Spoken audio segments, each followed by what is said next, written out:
Okey, baik. Assalamualaikum dan selamat petang. So, kalau kita ikut, siapa yang ikut saya punya projection daripada pagi yang saya suruh cari sel, dan Alhamdulillah dia dah sampai ke, dia menghampiri, dia belum sampai so dia menghampiri di kawasan hijau yang kita buat pagi tadi. Okay, so bila dia dah nak sampai ni, kita kena tunggu dia sampai dan dia buat aksi lah. Aksi ni sama ada dia buat rejection ataupun breakout. Itulah aksi yang kita nak, ataupun dipanggil sebagai price action.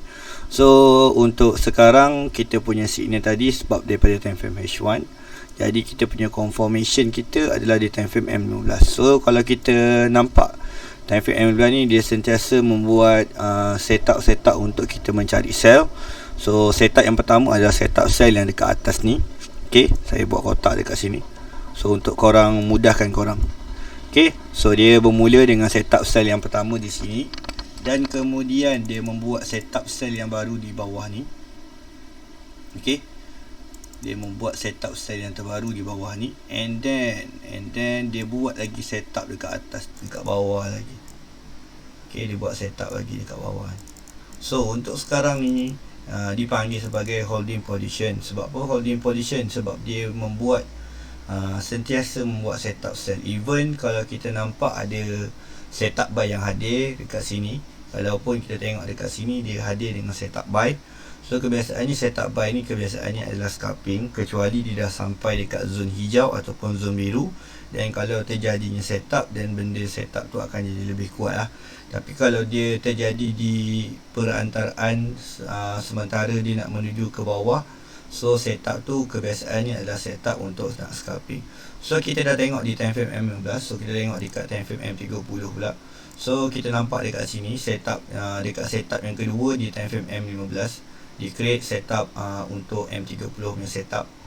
So kalau kita buka di time frame H1, dia membuat setup sell di atas ni. Okay, so untuk sekarang ni saya lebih monitor kepada time frame H4.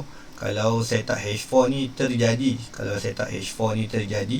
dan besar kemungkinan akan ada reversal untuk membuat penurunan yang akan jauh. Saya bagi tahu terang, kalau dia buat setup reversal macam ni, kebiasaannya akan jadi lebih jauh. Tapi untuk market nak terjun lebih jauh, so syarat yang pertama adalah dia perlu break zon biru kita yang pertama sebelum dia nak sampai zon biru kita yang kedua. So selagi mana tiada breakout dekat zon biru, belum ada potential untuk market nak terjun lebih jauh. So untuk sekarang ni saya lebih cenderung untuk mencari sell. Cumanya kita akan mencari sell bila H4 ni dah complete dah. Kalau H4 ni dah complete dan setup dia dah siap, kita akan cuba mencari entry point yang berkualiti untuk kita dapatkan setup kita, untuk dapatkan kita punya entry point lah. Untuk sekarang ni belum ada setup untuk saya nak kongsikan, sebab setup yang saya kongsikan pukul berapa tadi, dia dah berjalan.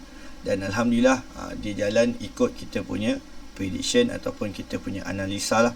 So Alhamdulillah, so terima kasih yang follow. So yang mana yang tak follow tak apa, kita teruskan dengan kita punya analisa masing-masing. Saya cuma berkongsi dan anda cuma menikmati. Kalau okey, layan. Tak okey, parking tepi. Okay, so itu sahaja untuk petang ni. So Assalamualaikum dan selamat petang.